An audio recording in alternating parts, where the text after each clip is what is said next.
माननीय मंत्री जी, मैं आपसे जानना चाहता हूं कि आपका विभाग बड़ा सक्षम विभाग है। माननीय मंत्री जी, आपका विभाग भारी सक्षम है। 1 महीने में आपने पूरे प्रदेश का सर्वे करवा दिया 2023 में। तो ये मैं आपसे ये जानना चाहता हूं, ये सर्वे करवाने की 1 महीने में अचानक सर्वे करवाने की जरूरत क्यों पड़ी, और सर्वे के रिपोर्ट के आधार पर जो अनुशंसाएं मिली उसमें आपने क्या क्या नीति कार्यक्रम स्वीकार किए, और सर्वे के रिपोर्ट को सरकार ने क्या स्वीकार कर लिया? माननीय अध्यक्ष महोदय, क्रिकेट के मैदान में सचिन तेंदुलकर आ जाए या सदन में माननीय अजय चंद्राकर जी आ जाएं, एक जैसी ऊर्जा और एक जैसा उत्साह लोगों में होता है। माननीय ये फास्ट बॉलर है बैटिंग। माननीय महोदय के माननीय सदस्य के इस विषय पर कि 2023 के सर्वे सूची एक ही साल में सरकार ने कैसे सर्वे कर लिया, 1 महीने में सरकार ने कैसे सर्वे कर लिया। ये विभाग मूलतः पूर्ववर्ती मंत्री आप ही रहे हैं, आप ही की आधारशिला पर ये विभाग आगे बढ़ता है। आपने ही जो प्रतिमान स्थापित किए हैं उसको पार करना बहुत बढ़िया।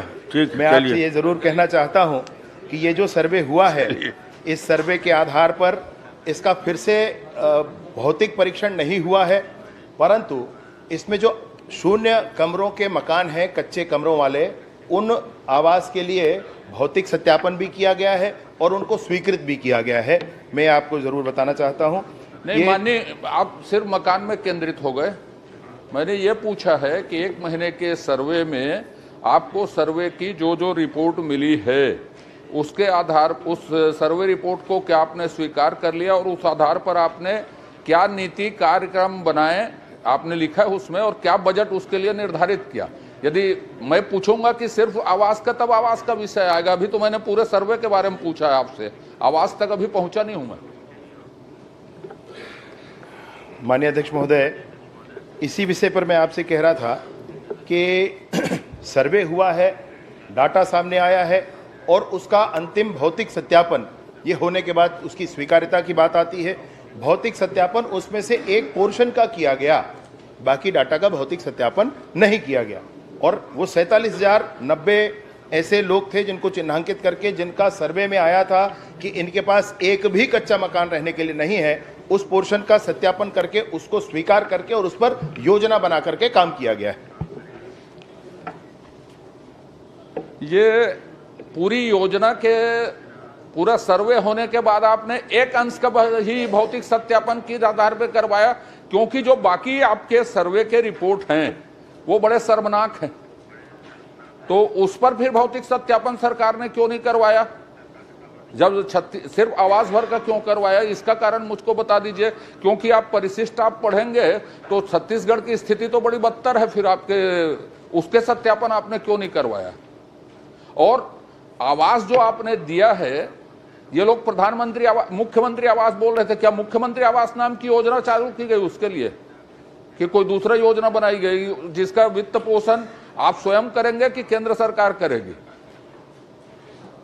तो शर्मनाक स्थिति है सर्वे में। तो उसके बाकी का भौतिक सत्यापन आप कब तक करवाने जा रहे हैं, कब तक स्वीकार करेंगे? इसको एक ही का क्यों करवाया? और उसमें ये जो 47,090 आवासहीन परिवारों को आवास दिया गया, ये आवास न्याय योजना के नाम पर दिया गया माननीय महोदय। और वित्त पोषण का विषय है तो ये केंद्र के किसी भी योजना का अंश नहीं है, यह पूर्णतः राज्य का है, अर्थात केंद्र से किसी वित्त पोषण का प्रश्न ही उद्भूत नहीं होता है। मैं आपके इस पूरे विषय के लिए यही कहना चाहता हूँ कि इस पूरे सर्वे को कराने के बाद इसमें बहुत सारे आंकड़े आए हैं, उन आंकड़ों की जानकारी भी आपको उपलब्ध कराई गई है। अब परिशिष्ट में क्या दिया है और क्या क्या हुआ है, जितना काम हो सका है इसमें वो आपके समक्ष है। इस डाटा को यूज करना या नहीं करना, इसका एक निर्णय करके और इस पर आगे कार्यवाही करेंगे सर। नहीं माननीय, मैंने आपसे पूछा कि बाकी जो आपके आंकड़े आए हैं, माननीय अध्यक्ष महोदय आपसे आग्रह करूंगा थोड़ा सा, जैसे शौचालय युक्त परिवार 30 लाख हैं, छत्तीसगढ़ में टोटल परिवार 72 लाख है, तो 42 लाख परिवारों के पास शौचालय नहीं है, जबकि छत्तीसगढ़ में हमने अनुमति ली थी 280-290 गांव को मुक्त ओडीएफ घोषित हो चुका है, 280-90 गांव को छोड़ के। तो ये आप इसको शुरू करेंगे क्या? आपने लिखा है उसमें अस्थायी विद्युत कनेक्शन 12,36,662, माने इतने आवास में बिजली ही नहीं है। तो ये तो छत्तीसगढ़ की बड़ी दर्दनाक स्थिति है। आप देखिए थोड़ा सा, जो आप उज्ज्वला गैस 18 लाख बांटे हैं बोल रहे हैं, उज्ज्वला की वेबसाइट खोल लीजिए, 36 लाख बढ़ गए। तो ये पूरा 14 करोड़ आपका या तो घोटाला है, एक महीने में आपने कर लिया, या तो इन सब में आप कार्रवाई कीजिए। ये लोग छत्तीसगढ़ की स्थिति को बर्बाद कर दी है, या तो 5 साल में ये माना जाएगा। तो अब मैं तो आपकी सरकार है तो कार्रवाई अरे करवाओ सर, ना। आपने करवाया है। करवाइए, 3 महीना 4 महीना अब तो आप हो गया। देखिए, आप सुन लीजिए, और ये आप मजदूरी में संलग्न परिवार 25 लाख हैं। एक्टिव जॉब कार्ड, कुल जॉब कार्ड को तो छोड़ दूं, एक्टिव जॉब कार्ड जो है आपके 32 लाख हैं। आप अपनी वेबसाइट खोल लीजिए। तो आप इसको सर्वे को यदि सही मान रहे हैं कि नहीं मान रहे हैं, भौतिक परीक्षण आपने एक ही में करवाई, इस शर्मनाक स्थिति से मुक्त करने के लिए आप कब तक इसका भौतिक परीक्षण करवा के नीति कार्यक्रम इसके लिए बनाएंगे? या आप इसको अस्वीकार करते हैं तो अस्वीकार करते हैं, यह कहिए सदन में, क्योंकि जो आपने पहले कहे हो और आज के आंकड़े दोनों में जमीन आसमान का अंतर है। और इसलिए मैंने कहा कि 1 महीने में किया गया सर्वे एक घोटाला है। कृपया स्थिति स्पष्ट कीजिए, क्योंकि यह सरकार के द्वारा करवाया गया सर्वे। छत्तीसगढ़ ओडीएफ है कि नहीं है, ये बताइए आप। माननीय अध्यक्ष महोदय, इन सारे आंकड़ों को माननीय सदस्यों को भी उपलब्ध कराया गया है, और ये सारे आंकड़े सबके सामने हैं। जो सर्वे हुआ है उसमें जो निकलकर सामने आया है डाटाबेस बन जाने के बाद, वो सबके सामने है। भौतिक सत्यापन इसका नहीं हुआ, माननीय मंत्री तो जी, इसको अंतिम न माना जाए। माननीय मंत्री इसके जी, भौतिक सत्यापन के उपरांत ही माननीय मंत्री इसको जी, स्पष्ट हो जाएगा। माननीय मंत्री जी, 25 लाख आपने लिख के दिया है एक में, आपके ही विभाग के वेबसाइट में 32 लाख आंकड़े हैं एक्टिव। आप किसको सही मानेंगे, मुझको ये बताइए। दोनों में से आपके अस्थायी कनेक्शन दोनों में अलग अलग हैं। भौतिक सत्यापन पूरा नहीं किया गया है, माननीय ये मंत्री जी का जवाब में आ गया है। अध्यक्ष महोदय, इसके बाद इसके बाद कोई स्पेसिफिक प्रश्न है तो करिए। मैंने यही कहा, इन्होंने पहले ही जवाब में कह दिया कि भौतिक सत्यापन नहीं किया गया। छत्तीसगढ़ की दोनों आंकड़े सरकार के हैं माननीय अध्यक्ष जी, भौतिक सत्यापन की जरूरत नहीं है।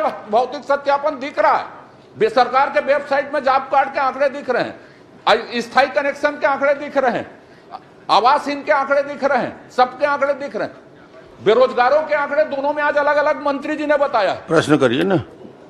आंकड़े दोनों दिख रहे हैं, तो इसमें सत्यापन की क्या जरूरत है? आप कौन इसको मान रहे हैं कि जो आपके विभागीय आंकड़े वेबसाइट में दिख रहे हैं उस आंकड़े को मानते हैं? ये बता दीजिए, सत्यापन नहीं कर रहे हैं तो। नहीं, माननीय अध्यक्ष महोदय, ये जो सर्वे हुआ है, सर्वे के आधार पर डाटाबेस बना है और उसके आधार पर एक रिपोर्ट बनी, उसमें से एक ही पोर्शन को सत्यापित करके और उस पर कार्यवाही प्रारंभ की गई है। अन्य का सत्यापन नहीं हुआ है। ठीक, अगर ये अन्य का सत्यापन नहीं हुआ है तो इसका करवाएंगे क्या? इस पर निर्णय लिया जाना होगा माननीय अध्यक्ष नहीं, ये महोदय। तो छत्तीसगढ़ की स्थिति आपके एक सर्वे में जब शर्मनाक दिख रही है, तो मेरा आपसे आग्रह है कि इसको सत्यापन करवाएं। मैं 2 बातें आपसे कहना चाहता हूं इस विषय पर माननीय अध्यक्ष महोदय, माननीय सदस्य। इस पर निर्णय करके आपको शीघ्र सूचित करेंगे, या इसका सत्यापन करवाएंगे, निर्णय किया जाएगा, निर्णय किया जाएगा बोल कराएंगे आप निर्णय से। जी जरूर। चलिए धर्मजीत जी। आदरणीय अध्यक्ष महोदय,